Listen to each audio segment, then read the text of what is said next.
Welcome to a new episode, and in this video I'm going to show you how to change from 6-digit passcode to 4-digit passcode on your iPhone.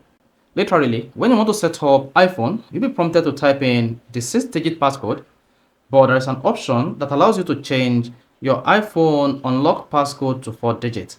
So this is set to 4 digits, and here in this video I'm going to show you how to change from 6-digit to 4-digit passcode on your iPhone. So the first thing you want to do is go to your iPhone settings.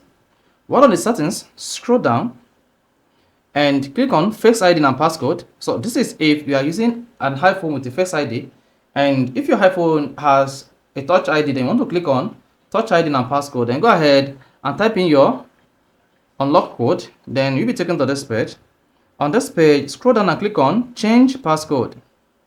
Now, enter your current passcode, that's the 6-digit passcode. Then here, click on this option where you want to change your iPhone passcode, that is from 6-digit to 4-digit passcode.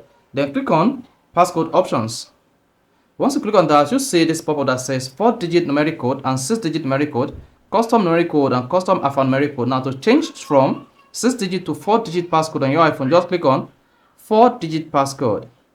Once you click on that, you'll see the iPhone unlock passcode change from 6-digit to 4-digit. Then go ahead and type in your iPhone passcode.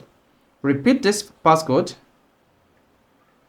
and there you go. You see your iPhone trying to set up this 4-digit passcode on your device. And once this is successful, your iPhone digit passcode will change from 6-digit to 4-digit. Then let's say we lock the iPhone. So whenever you want to unlock your iPhone, you'll be prompted to type in the 4-digit passcode instead of the 6-digit passcode. Then go ahead and key this in, and there you go. So this is how to change your iPhone passcode from 6-digit to 4-digit. If this is helpful, if you want to hit the like button, do not forget to subscribe to the YouTube channel for more quality videos just like this.